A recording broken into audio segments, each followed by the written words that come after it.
back down and shut your trap. It's time for Keeping It Sports with M3. Are you ready? Are you ready? Well, I'll need some beer. Are you ready? You have to ask me nicely. Come on now, don't be bashful. Are you ready? Are you ready for Place for the best sports talk and news surrounding each league. I can prove it with my usual flawless logic. Hey man, this time we're gonna do it my way. What's your name again? And now, here's your host, M3, Mike Rosansky. Coming to you from Cherry Hill, New Jersey, it is time for Keeping It Sports with M3, powered by the Connecticut School of Broadcasting. Good afternoon, everyone. Hope everything's going well for you here on this Monday, the 23rd day of May. Hope you all had a very fun, safe, happy weekend of whatever it is you may have been doing. Whether it was you were spending a lot of time keeping track of what's going on in the NBA playoffs, the NHL postseason, baseball, or hell, even if you weren't watching a lot of sports, you were just out and about with friends because it was very much our first beach-like weekend this past weekend, but digress on that. A lot to talk about today. Give you some thoughts on the aforementioned NBA playoffs, mixing a thought or two about the Rangers, Lakers head coaching search, as well as some of the controversy that has been stirring up in the Bronx over the last week with a couple of certain members of the New York Yankees. But I wanted to start today with the Mets, who, normally there's a lot of this doom and gloom thought when it comes to the Mets from Met fans. And quite frankly, it's something that they've never been able to overcome in their minds. Anytime the slightest thing doesn't go their way or the slightest negative thing happens, it's like, oh, here we go again. And it's something that's been implanted in their minds, implanted in the minds of New York Jet fans, somewhat Brooklyn Net fans, but always with the Mets and the Jets because, excuse me, they're kind of the little brother teams in this area when it comes to the major sports. So anytime that there's a losing streak, there's a blown save by a late inning reliever, or in this case, injuries, it's like, here we go again. And there was, even with all the optimism coming into this year, all the moves made by Steve Cohen, there was a little bit of that at the end of spring training when arguably the best player on this team, quite possibly the face of the Mets franchise for the last 4 or 5 years, Jacob deGrom, when it was announced he would not be starting the season with this team, you figured, all right, we'll get him back end of May, beginning of June, and be able to get 20 starts out of him. But as you were getting these updates on his recovery from this stress reaction of his scapula,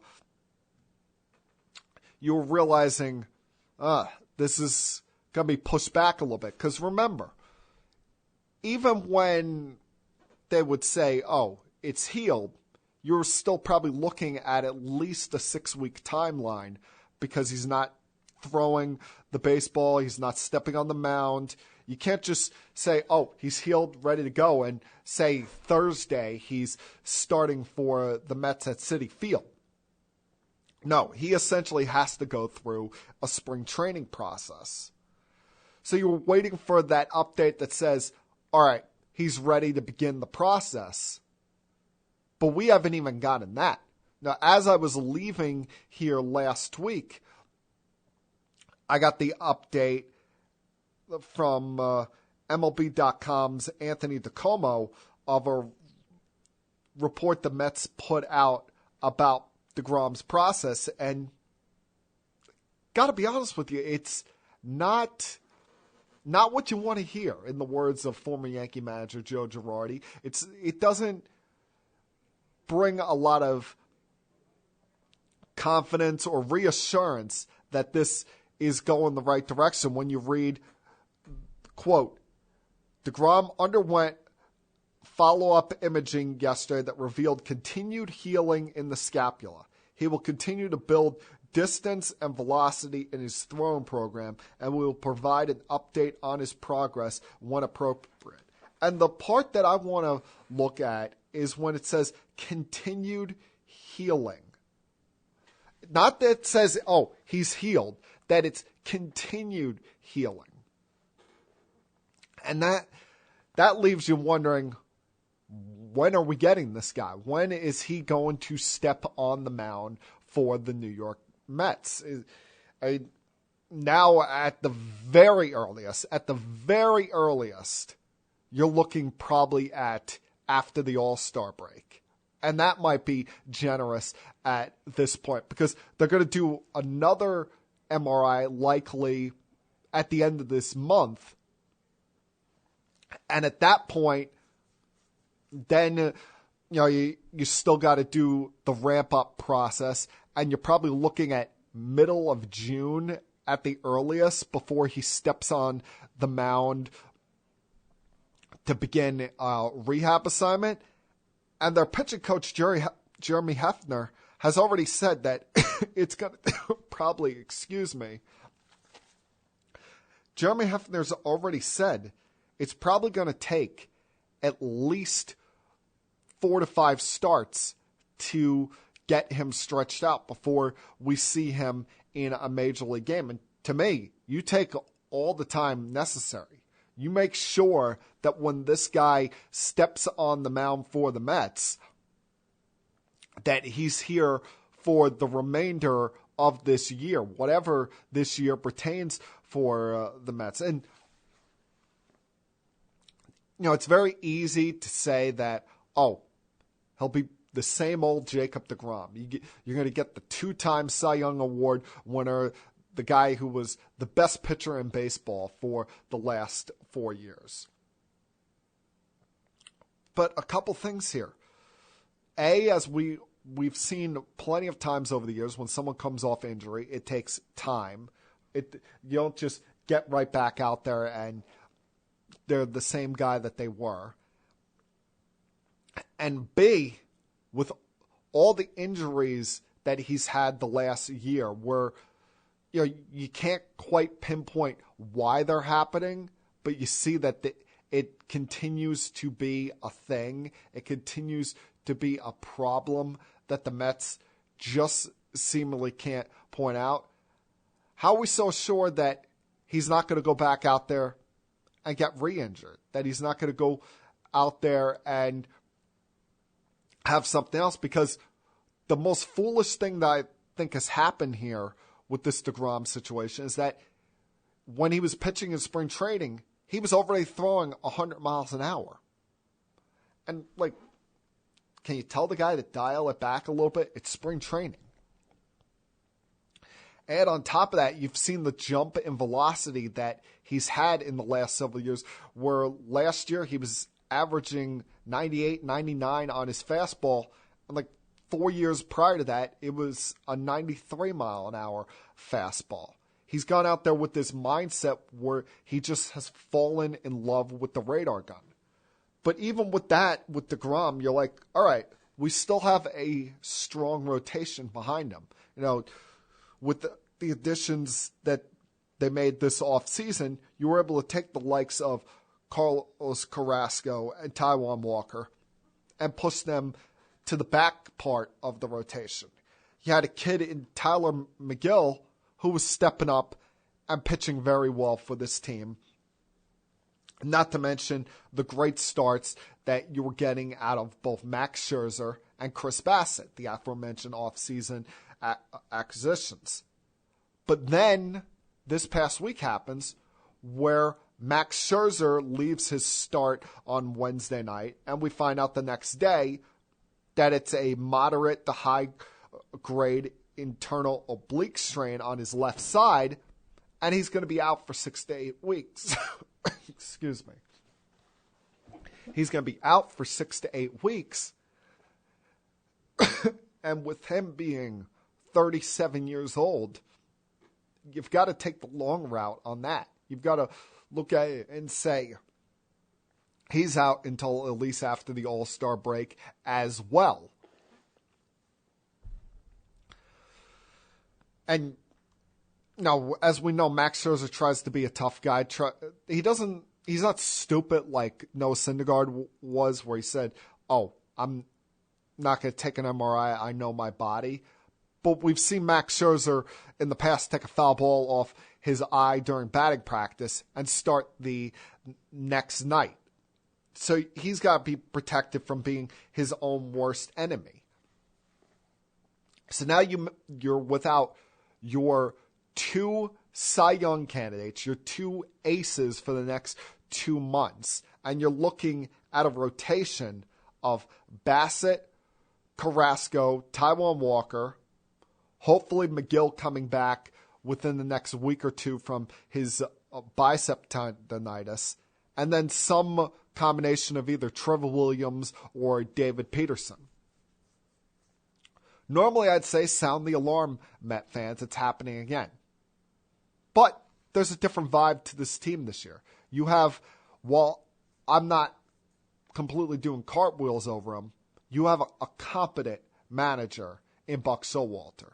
You have a front office that is not doing things just for publicity's sake. That's why, these rumors that have started over the weekend, all this social media talk about bringing back Bartolo Colon, to me, would be an outright embarrassment. I don't care if he's throwing bullpen sessions in his native land or working hard, as reported by an MLB insider, with hopes that he'll receive an opportunity from the Mets. The guy hasn't pitched in the big leagues in 4 years. He's 49 years old. This would be the equivalent of the Yankees bringing back Roger Clemens in 2007, and the Mets would lose all of the credibility that they've built up in the last 9 to 10 months here. So the rotation you have is what you're looking at for the next 2 months, as long as no one gets hurt. And as I said, normally I'd say it's gloom and doom, but something feels different about this Mets team this year. With all this bad news, they could have said, "Oh, woe is us," and started to sink down. But even with as bad as the Rockies were or are, it is difficult going to Colorado. And they went out there and took care of business and won 2 out of 3 this weekend, including splitting the doubleheader on Saturday.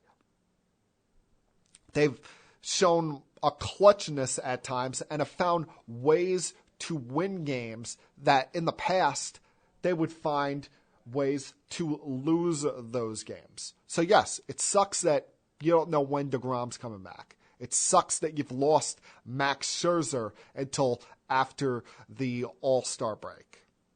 But this Mets team, they've built up some space between themselves and the competition. They're 8 games above the Braves and the Phillies. They're 8.5 against them up on the Marlins, and the Nationals are not even worth mentioning how much space the Mets have between themselves and the Nats.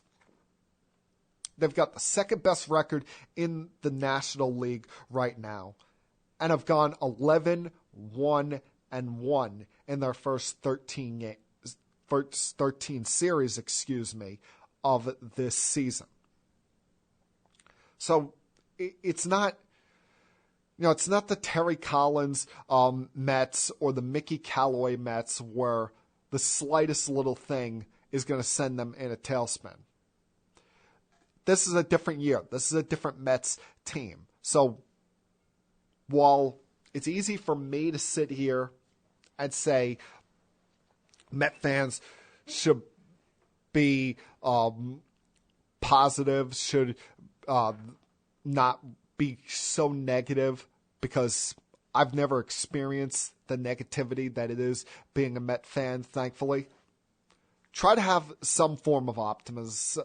Try to realize that as bad as it is, this is not the Mets of the past. All right, a lot I want to get to over the next about 40 minutes or so here, maybe more, maybe less. Give you some thoughts on the NBA Conference Finals, mixing some thoughts on the Rangers, the Lakers head coaching search, some college sports as well, as some interesting things going on in the Bronx in the last week that I don't think we can avoid conversation on this, and I will get to that coming up. So please, sit back, relax, hell, put your feet up if you feel like it, and continue keeping it sports with M3. I'll be back.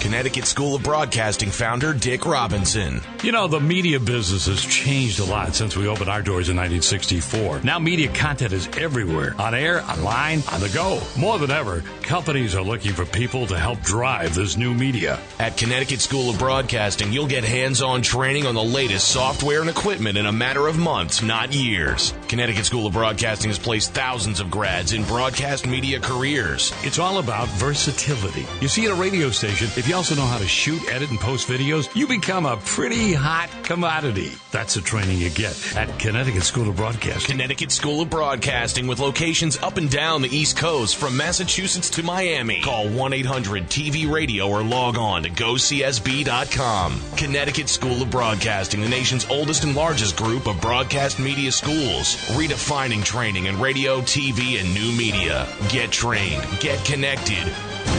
1-800-TV-RADIO.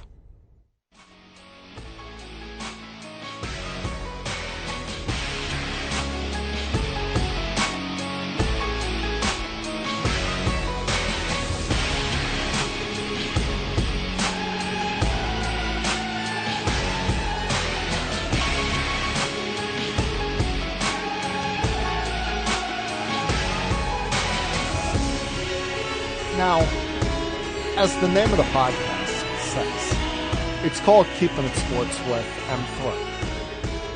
And when I say that, I don't just mean, the game action. I'm talking about off-the-field stuff as well.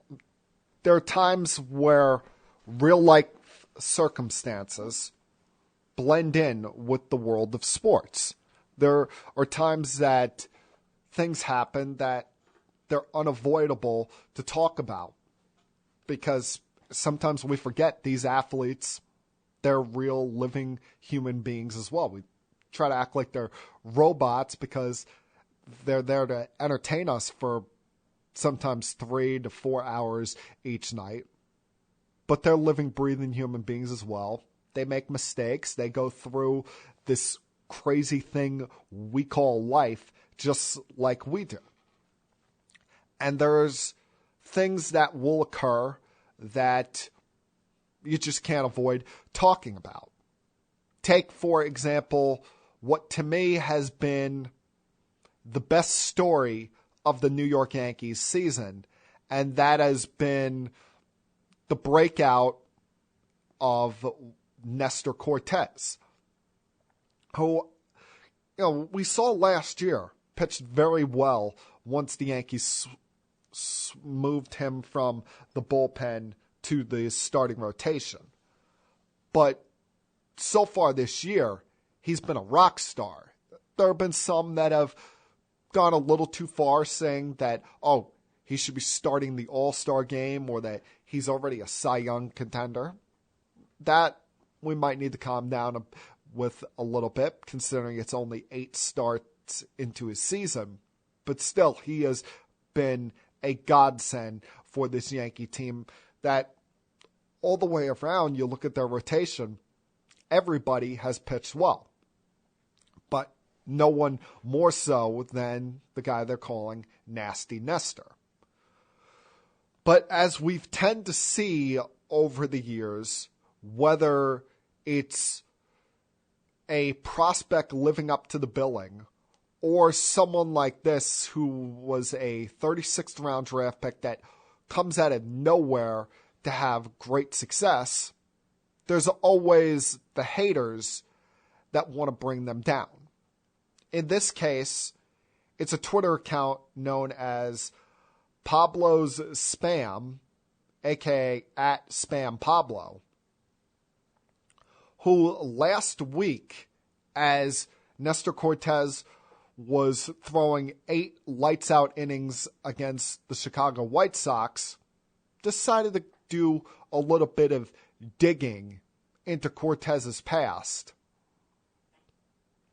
to try and destroy his reputation as a person and bring down the great success that he's had at the start of this season.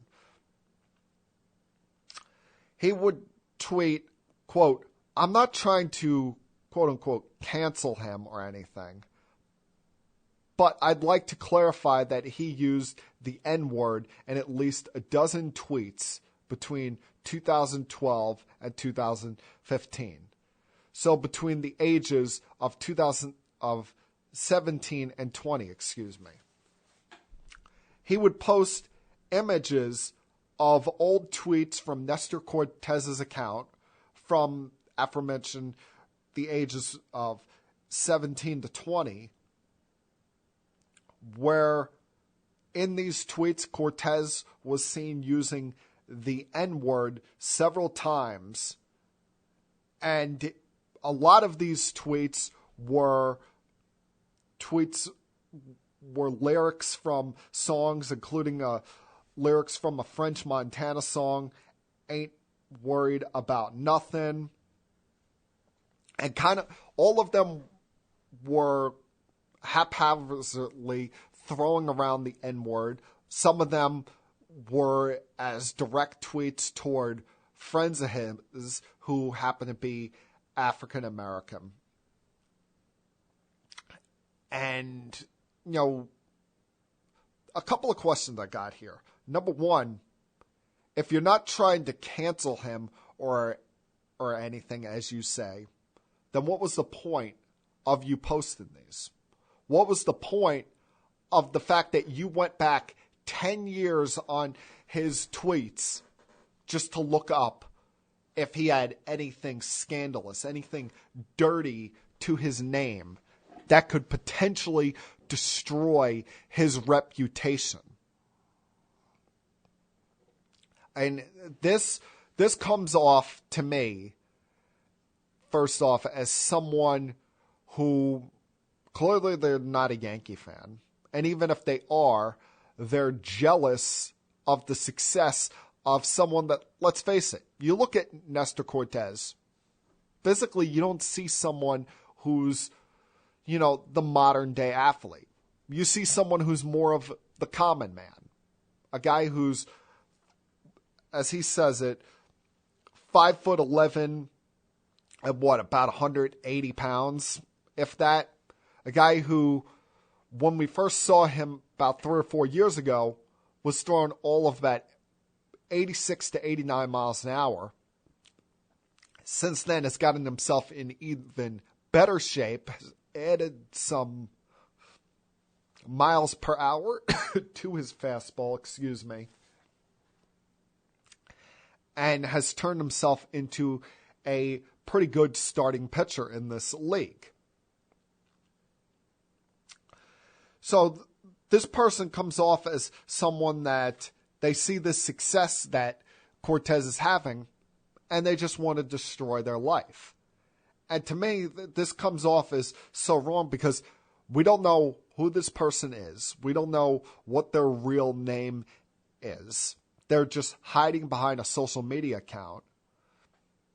And they're just doing this out of pure jealousy, pure hatefulness, pure evil. And listen, Cortez should not have been tweeting this stuff. He should not have been throwing around the N-word on social media, even if that's conversation that he was allowed to have with his black or African-American friends. They were okay, cool, comfortable with him throwing the N-word around. Not something that you should be posting on social media, because that can eventually come back to bite you. But still, he was posting this at the ages of 17 to 20, where, yes, you're old enough at that point to vote, to drive a car. Hell, you're even old enough to join the army at that age. So it's not like he's 12 or 13 years old and doesn't know any better. He should know better than to use this kind of language. But at the same time, rather than cancel him, make him look like the worst human being in the world, use this as a teaching moment. Use this as a, hey, you should watch what you post on social media because it could come back to bite you. And as a way to educate young people about what to post and what not to post, even if it's something you're allowed to say by friends, relatives, or coworkers that happen to be black or African American. And it's very ironic that this comes out this week when you take in consideration how the week ended with the New York Yankees, as they lost 2 out of 3 over the weekend to the Chicago White Sox, those 2 losses being swept in yesterday's doubleheader. But the bigger story out of all of this is what happened on Saturday, where once again we had a on-field incident, if you want to call it, between Josh Donaldson and Tim Anderson. This goes back to last week in Chicago when Anderson slid into third base. He thought Donaldson's tag was trying to push him off the bag, and they got up, had some words before patting each other on the chest. And even still, that led to benches and dugouts clearing slightly. But nothing, no worse for wear. There was also an incident where Anderson slid hard into second base, and there were some words exchanged there.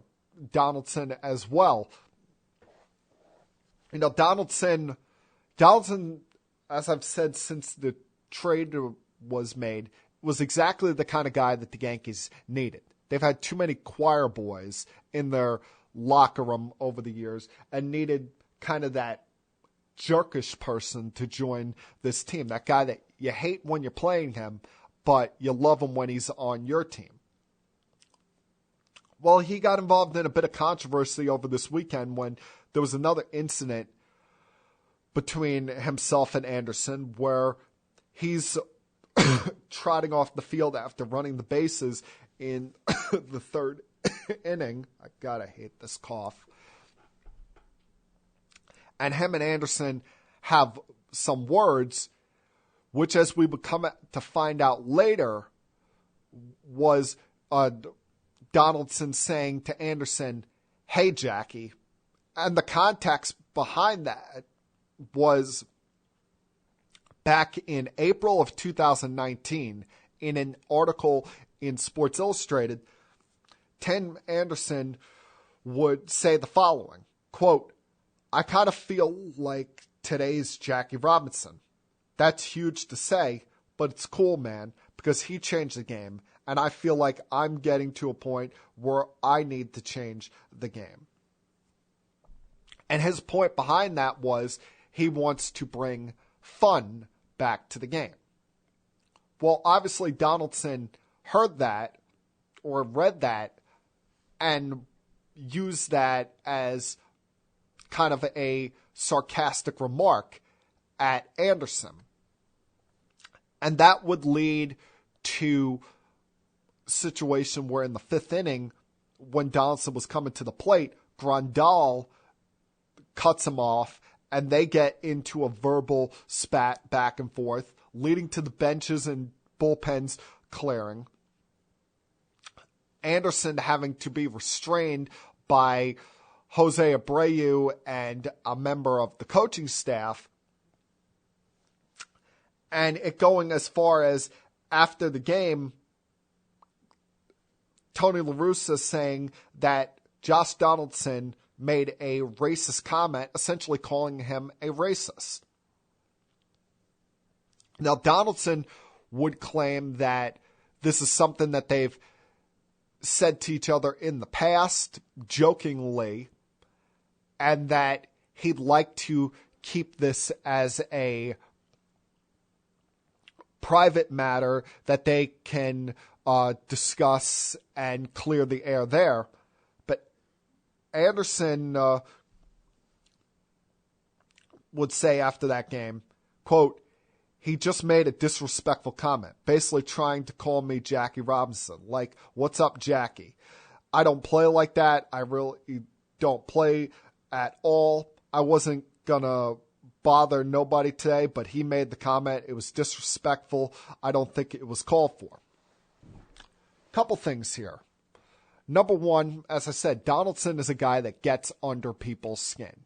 He can be a jerk to deal with when he's not on your team. But I in no way interpret what he said as being racist. Now, it's easy for me to say because I'm a white guy. I've never had to deal with racism personally. I have a bunch of black African-American friends who, thankfully, as far as I know, none of them have dealt with any racial attacks, personal attacks involving racism, whether it's them being called the N-word, them being referred to as the C-word, or any other racial slur you want to throw out there. And as a lot of you will know, I am very much a supporter of all of the Black Lives Matter causes, because the last thing I want to see is I wake up one day and one of those aforementioned friends or one of my coworkers or someone I know that is black or African American was the victim of a racist attack, such as what we saw up in Buffalo about a week ago at a grocery store. And I can't sit here and tell Tim Anderson how he should feel, how to feel about something. But at the same time, you're almost opening yourself up to this when you refer to yourself as today's Jackie Robinson, when you refer to yourself in those terms. Because even if you want to say, oh, I'm going to make change, I'm going to have an impact on the sport, that's one thing. But you can't compare what you want to do for the sport on what Jackie Robinson did. Jackie Robinson broke a color barrier. Jackie Robinson dealt with a lot of hate, was spit on, was called a lot of disrespectful things by visiting fans, hell, even some of his own fans. There was a lot of slings and arrows that he dealt with and never once turned around and, hauled back and got in a fight with an opposing player, fan, whatever it may be, because he lived in very backwards times back then, had to just, chin up and unfortunately deal with it. So while on the surface, I don't view what Donaldson said as racist, Anderson didn't come out and say that he viewed it as racist. He viewed it as disrespectful, and I could understand that. Because, listen, we all have names. We all want to be referred to by our own given name. You see in the title of the podcast, it has my nickname, M3. That's something that for close to 20 years now, friends and even a few family members have referred to me as. And I'm perfectly fine with that. I love that nickname. I'll hopefully carry it with me through the rest of my life. But if someone started calling me something other than M3 or Mike or Michael along those lines, that's where I'd have a problem with it. That's where I would take issue with it. But what I think is really sad here is the fact that the media, in particular ESPN, has taken this and tried to turn it into a narrative that, oh, Josh Donaldson is a racist. Josh Donaldson said something offensive to the black community. No, he said what he thought was an inside joke between himself and Anderson. And clearly, Anderson, it's something that Anderson does not view as a joke, at least doesn't view as a joke anymore. His views on it a couple of years ago could have been completely different than what it is now. ESPN is overreacting to the comments of Tony La Russa, who, quite frankly, should have just said no comment. Because to throw out there Donaldson made a racist remark, now it says to people, oh, Josh Donaldson's a racist. And listen, there's three things in life that you could say about someone and they can't get up from. That they're a domestic abuser, that they're a child molester, or that they're a racist. If you want to go and throw an animal abuser in there as far as a label, fine, within all means. But those are things that you haphazardly put on someone's record, someone's reputation. They almost can't get up from it. Now, between him saying that and ESPN running with this and turning it into a story for 2 to 3 innings last night, it makes Josh Donaldson look like this awful human being that how can he get up from that? How can he recover from that? Because, it's not like La Russa is going to be suspended, punished, or anything for that comment. And please, as I said, La Russa needs to pipe down. He's got a bunch of skeletons in his own closet that he should be more so worried about. How about not getting a DUI one of these days, Tony? But, I just think that people took something that happened between these two guys on the field, a comment that Josh Donaldson either meant as a joke or meant to get under Anderson's skin to try and provoke him or bother him, and turn it into something that it was not meant to be. And I hope baseball does not overreact here based on La Russa's comments or how ESPN covered this last night and over the weekend. And like I mentioned with Cortez, rather than, feel pressured into some kind of punishment, some suspension toward Donaldson, use this as a teaching moment. You now have CC Sabathia as a liaison, essentially, between the Players Association and the commissioner. Hopefully he steps in here and has a conversation with both guys and cooler heads can prevail, and this doesn't turn into a worse story than it already is. All right, I'm going to try and stop coughing here because I know that's probably ruining this podcast, and take a break, come back on the other side and turn my attention to the NBA postseason, as well as some other things I want to get to along the way here. So continue keeping it sports with M3. I'll be back.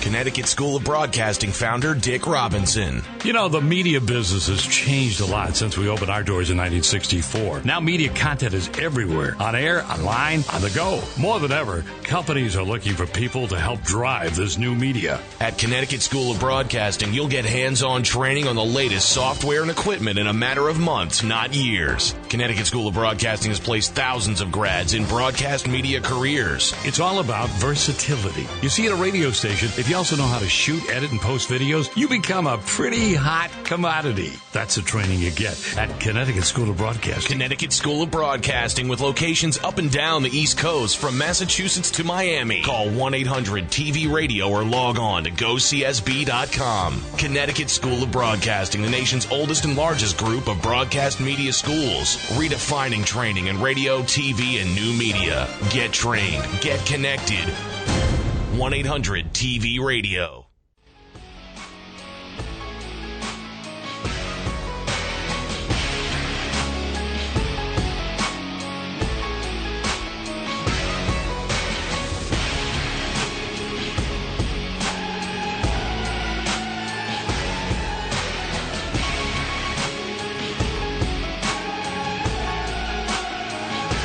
Now let's talk about some more pleasant things, such as, on the court match. Because while things like what I just discussed are important to get out there, are important, you can't just ignore them. The main reason we watch sports is for the actual action, for the distraction from normal life, and to laugh, cry, cheer, root for, boo, something that really does not matter for a little while. So we're down to 4 in the NBA postseason. And quite frankly, right now it feels like we're down to 3. Because while you never like to say it's over, you never like to completely rule anything out, because we've seen crazier things happen in sports. It feels like the Western Conference Finals, for all sake and purposes, is over. Because we sit here right now with the Golden State Warriors going into Game 4 tomorrow night with a 3-0 lead. And you're just wondering, can the Mavericks even get a game here? Can they even make this somewhat of a sweatable series for Golden State? I mean, there's been moments throughout these games. There's been times where you have looked and said, oh, here come the Mavericks, this underdog, plucky team. But in the end, you see why the Warriors have reopened this window, reopened this dynasty, which is weird, because you look at, there's almost been 3 iterations of this Warriors team for the last 7 years. There was the original group with Steph, Clay, and Draymond that went to back-to-back finals, and Steph won back-to-back MVP awards those years. Then they became unstoppable and got Kevin Durant. Then there was the Durant leaving, the injuries to Clay, Curry kind of by himself because Draymond was hit or miss. And they even missed the postseason that first year after that. And you started to wonder, is this the end of the Warriors? Well, the window has been reopened with the reemergence of Klay Thompson. And please, he's not even anywhere near what he's going to be next year. This is just him shaking the rust off, and even shaking the rust off has been better than nothing. You have young players on this team emerging with Jordan Poole, with Kuminga, Wiseman hopefully coming back healthy. And then there's Andrew Wiggins, who's finally living up to the billing, who we probably overrated him early on based on him being a first overall draft pick and all the pressure that comes behind that. The fact that the Cavaliers traded him so early to get Kevin Love, and he never quite lived up to the expectations or the hype that you would expect from a number one overall pick.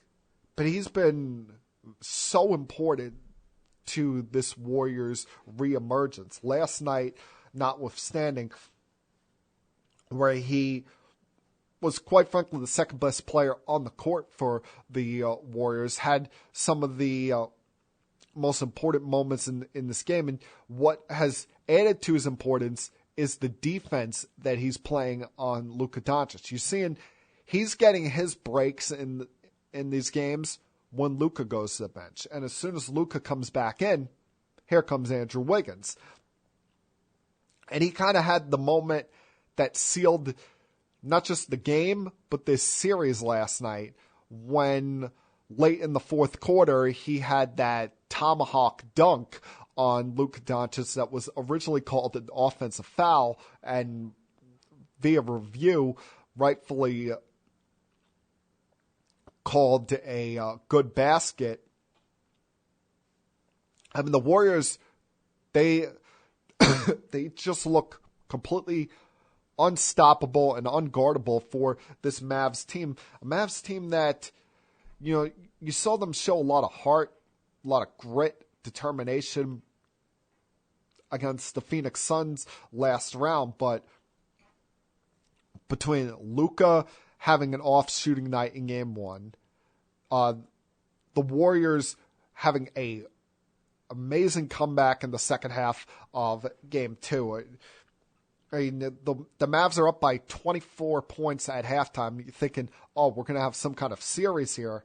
And in the second half, the Warriors just blitzed them, including dominating them in the paint, 62-30. And then last night, where the Mavericks were just never able to get the right bounce. And how many times you see the ball bounce off the rim, and the Warriors prevented them from getting that second chance opportunity. I mean, the Mavericks had so many chances to make this a game last night, but never could quite get over the hump, could never quite cross that hurdle and make this an exciting, competitive game.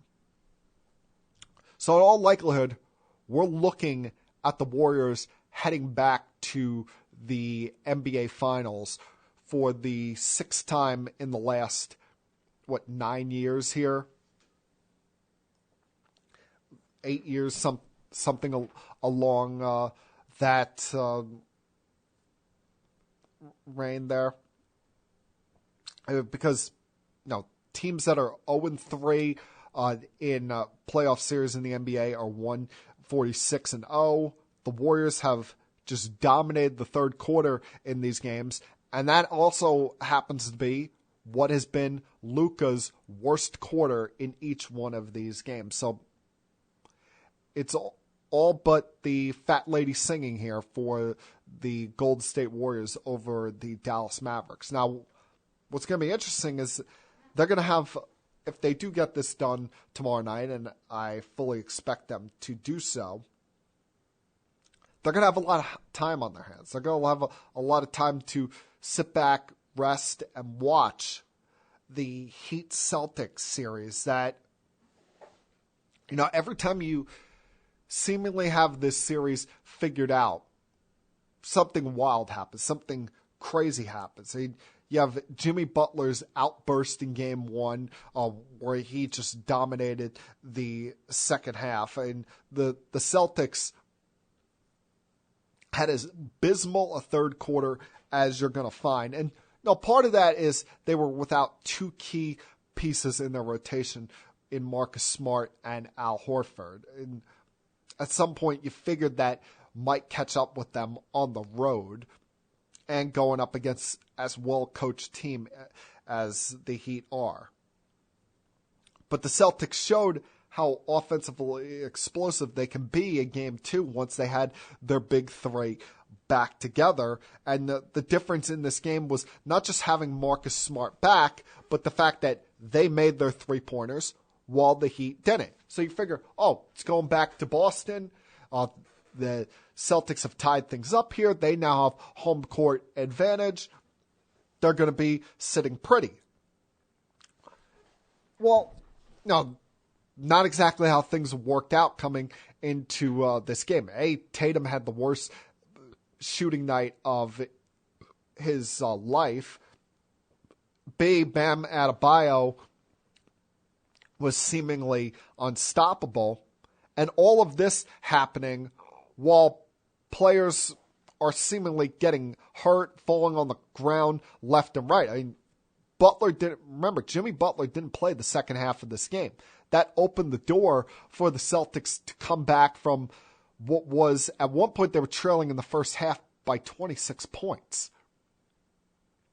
And that 10-0 run right before halftime coincided with the Tatum 3 at the buzzer there, kind of gave you a feel that, maybe they're going to come back and win this game. They even got it to within 1 point in the fourth quarter. But after that happened, you had a big 3 by Strus. You had what continued to be the bugaboo for the Celtics all night long come back to bite them in the end, which was turnovers, shot clock violation. And then you had Bam coming up clutch with what turned out to be the dagger shot there to put him back up by 8 with about a minute to go here. And the things that killed the Celtics in Game 3 were very un-Celtic-like. You thought Tatum was over the woes of early in this postseason, but he shot 3 for 14 on Saturday night. Couldn't buy a bucket. Even as Brown is having this amazing game to try to drag the Celtics back into this game. But the big problem for Boston was 23 turnovers, and the Heat were able to turn those 23 turnovers into 33 points. Meanwhile, the Celtics were not able to capitalize on any rare mistakes by the Heat. So now you head into tonight where it's a very, very important game for these Boston Celtics. And I know he said he's going to play, but who knows how he's going to be when he gets to the arena, that being Jimmy Butler, who did not play the second half of Saturday night with the knee inflammation. And even if he's, 70%, Eric Spoelstra may say, let's hold him out. Let's keep him rested with how well we played the other night without him. And the fact is that the onus is more on them to win here than it is on us. Because the Celtics are currently 4-0 in this postseason following a loss. At some point, there's only so many times that you can test fate like that. At some point, there's only so many times you can have resiliency. And you figure at some point, they're not going to be able to stop a losing streak in this postseason. Because, the talent level, the competition level becomes tougher and tougher as you go on. And you're not going up against a,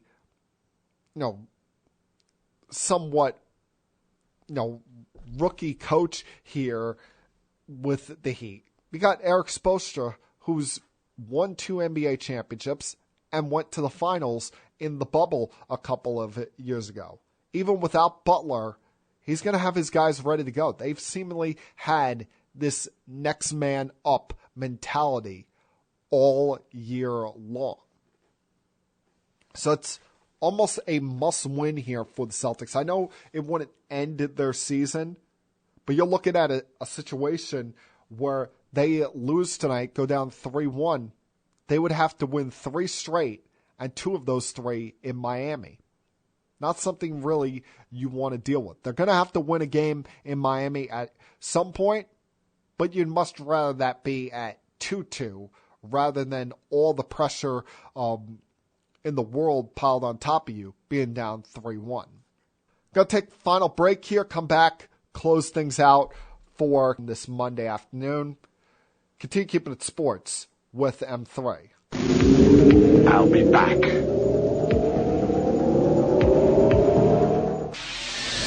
Connecticut School of Broadcasting founder Dick Robinson. You know, the media business has changed a lot since we opened our doors in 1964. Now media content is everywhere. On air, online, on the go. More than ever, companies are looking for people to help drive this new media. At Connecticut School of Broadcasting, you'll get hands-on training on the latest software and equipment in a matter of months, not years. Connecticut School of Broadcasting has placed thousands of grads in broadcast media careers. It's all about versatility. You see, at a radio station, if you also know how to shoot, edit, and post videos, you become a pretty hot commodity. That's the training you get at Connecticut School of Broadcasting. Connecticut School of Broadcasting with locations up and down the East Coast from Massachusetts to Miami. Call 1-800-TV-RADIO or log on to GoCSB.com. Connecticut School of Broadcasting, the nation's oldest and largest group of broadcast media schools. Redefining training in radio, TV, and new media. Get trained. Get connected. 1-800-TV-RADIO.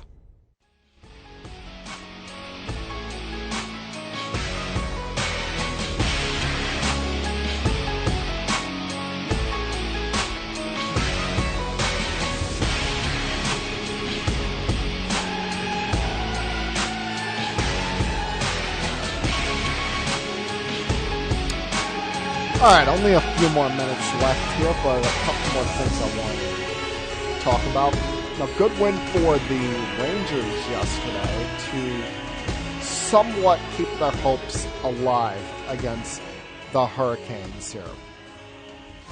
Now, they lost the first 2 games down in Raleigh, North Carolina, and it should have been 1-1 heading into Game 3 yesterday. You know, the Rangers played a great Game 1 for at least 40 minutes or so there, but were never able to build upon that lead. You know, 1-0 to me in hockey or baseball is as scary a lead as possible. You want to build upon that. You don't want that slight window of opportunity to be there for the opposition, especially when you're viewed as the underdog in the series. And while it wouldn't have completely locked up the game, however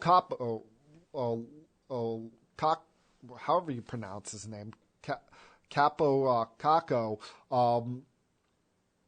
missed what was a wide open goal with about 6.5 minutes left in the third period there.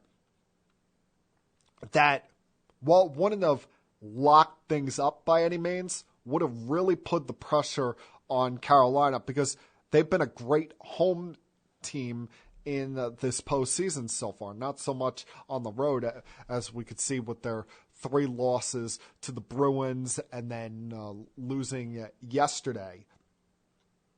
But as soon as they tied things up with about 2 minutes to go in regulation, you had that sinking feeling in your mind that even with overtime coming up, that things were not going to go too well for the Rangers, and they would lose what was a gut-wrenching game in Game 1. And while they battled, while they gave you some hope, weren't able to tie things up in Game 2. But yesterday, now they did miss a couple of open shots, especially with the goaltender pulled.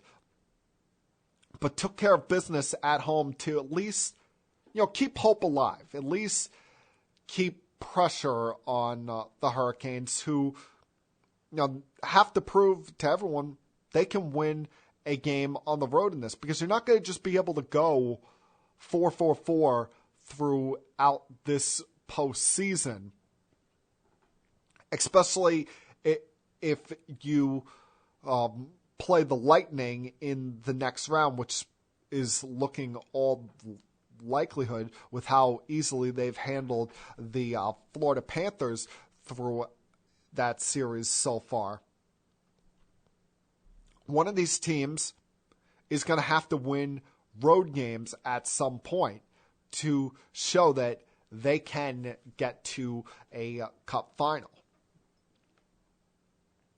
Now, one story that wasn't particularly talked about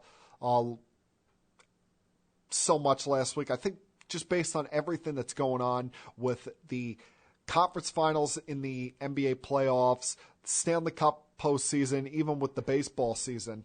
Now, college football is probably the furthest from most people's mindset right now, unless you live in the deep South or Texas or the West Coast.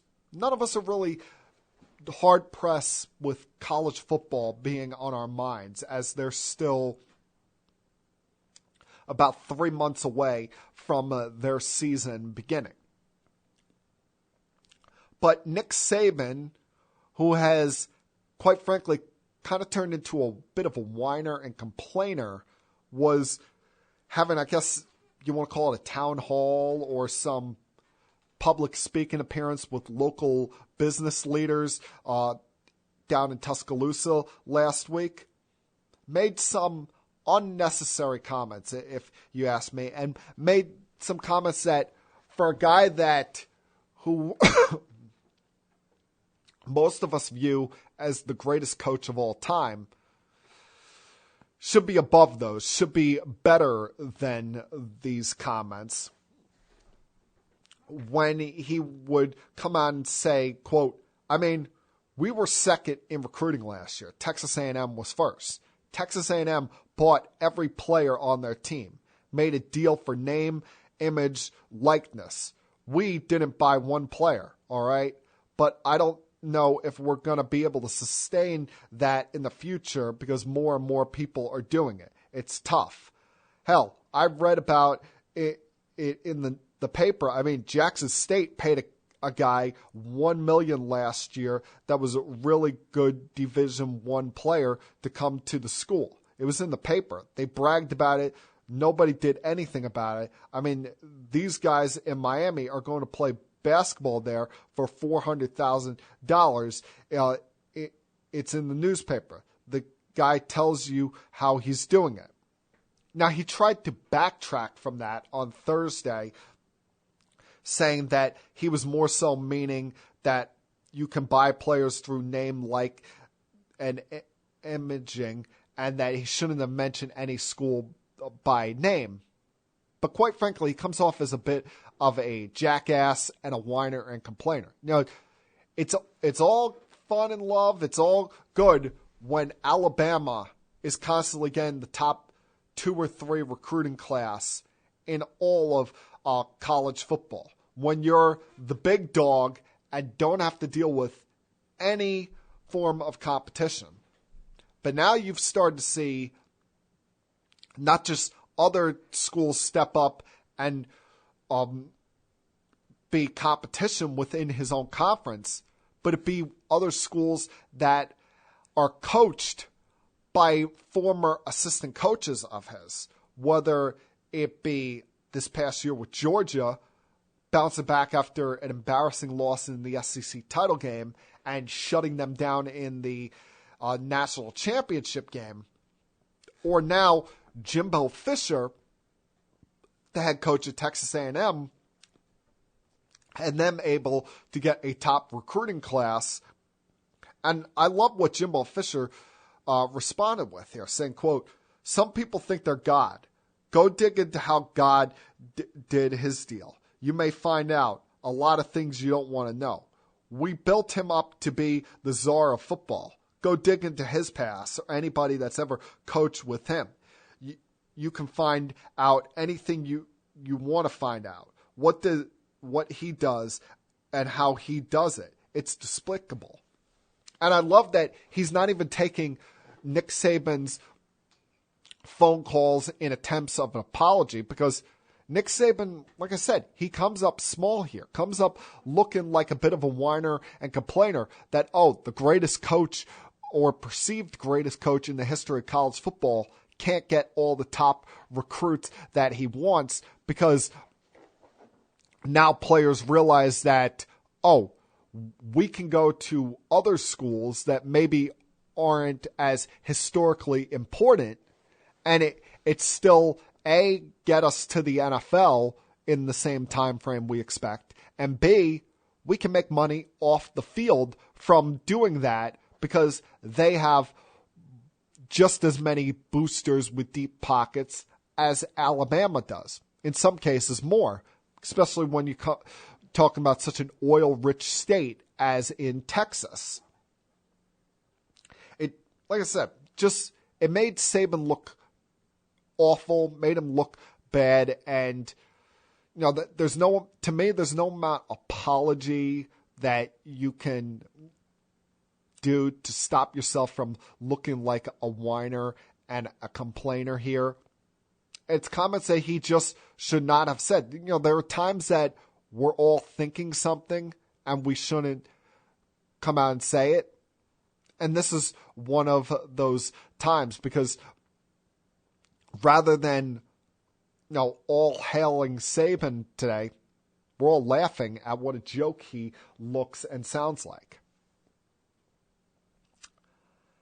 And finally, you have what seems like the never-ending search for the Lakers' next head coaching hire. And as we've seen in the last 48 hours, they've come down to three finalists. Three finalists that, to me, are all respectable, well-deserving candidates for an NBA head coaching hiring in this league. You have former Portland Trailblazers head coach Terry Stotts, who coached that team from 2012 to 2021. They went to the postseason. His final 8 years, even got to a conference final in 2019, was great when it came to developing guards and perimeter players, played a big hand in the development of both Damian Lillard and CJ McCollum, and I thought was kind of unjustly fired there a couple of years ago. You have current Milwaukee Bucks assistant coach Darvin Ham, who's a former player in this league, been an assistant under Mike Budenholzer dating back to his days coaching the Hawks in 2013, has been a candidate for other head coaching jobs in the league, including the Hornets. And you've got Kenny Atkinson, who, listen, if you've listened to this long enough, you know that I was a big fan of Kenny when he was coaching the Brooklyn Nets. Has had a good reputation over the years when it comes to player development, and I thought had a very good 3-year run with the Nets. And only reason he got fired was because Kyrie Irving didn't want to be coached by this guy and got Kevin Durant to go to the front office to say, hey, we should move on from Kenny Atkinson. He got the shaft there, and I think the Nets would have gone deeper in each of the last two postseasons if they had Kenny Atkinson as their head coach rather than Steve Nash. But here's the problem. Even with these three candidates, none of these guys scream out Lakers head coach to me. See, there's a big difference between being an NBA head coach and being the head coach of a franchise to the level of the Los Angeles Lakers. One of the, still to this day, one of the pristine jobs in not just the NBA, but all of professional sports. You need someone that come in there and is not going to take any of the crap that is going on. The crap where, Jeannie Buss is the owner and Rob Pelinka is the general manager, but they're listening too much to the outside voices, especially in the case of Jeannie Buss, where, her best friend is Linda Rambis. Linda Rambis is the wife of Kirk Rambis. Kirk Rambis, who I think he's a consultant within the Lakers, not really on paper that high-powered a position, but these two seem to have a lot of say in what's going on with the on-the-court situation with the Los Angeles Lakers, where they seem to have some kind of sway and power when it comes to who's getting playing time, who's not, what kind of roster moves are being done, and seem to very much undermine Frank Vogel this season. That's why, we've seen the last 24 hours, the reports come out about Juwan Howard and him turning down the Lakers' interest in even just an interview. And it's understandable why he would do that, because he's got a good situation there at Michigan. It's not like it was back in the old days where to make your money as a head coach, you'd rather coach in the NBA rather so than college. These big-time programs will pay coaches to stay these days. And on top of that his two sons are going to be there next year. Both Jace and Jet are going to be on the team next year. He wants to have that opportunity to coach his sons, and I completely respect that. But he would have been the perfect candidate for the Lakers, because while he does have a good relationship with Rob Pelinka, playing with him in college, and was a teammate of LeBron James with the 2012 and 2013 NBA champion Miami Heat, he also has a presence about himself. We see all the time his reaction on the bench, and that's led to some of the suspensions he's had in college basketball. But at the same time, he's a no-nonsense, no BS kind of guy that would have came in from day one and been like, I'm not putting up with this crap. I'm not putting up with outside sources having control. I control what goes on the court. Jeannie Buss, Rob Pelinka, you guys buy the groceries, but I'm making the meal here. A guy like that, that's a guy that you needed. Or Mark Jackson or Jeff Van Gundy. Those kind of people that are going to come in and put their foot down. And from day one, when it comes to the actual basketball stuff, who's in the rotation, who's not, who's playing, the day-to-day stuff when it comes to the team, that's the kind of person you needed. Not three guys who, unfortunately, I hate to say this, especially about Kenny, because I like him a lot, seem like yes men.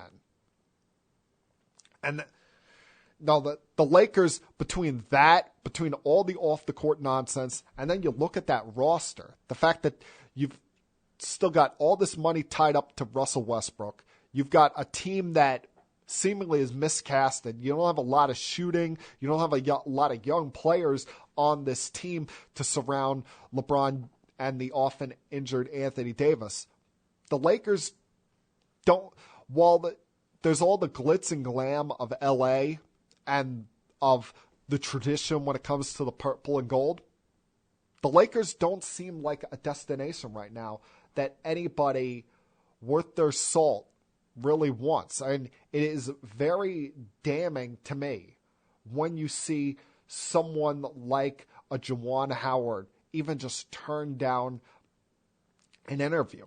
The Lakers, quite frankly, have to look themselves in the mirror and realize what their problems are.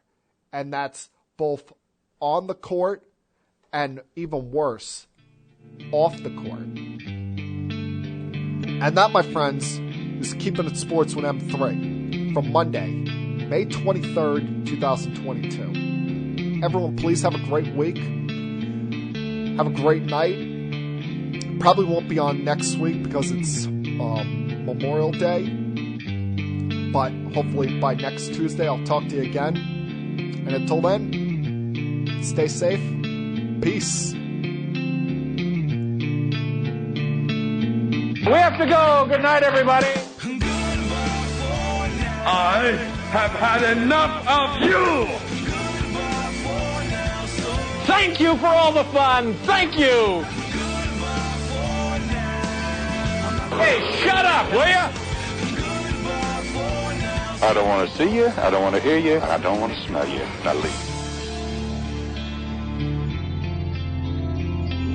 I'll be back.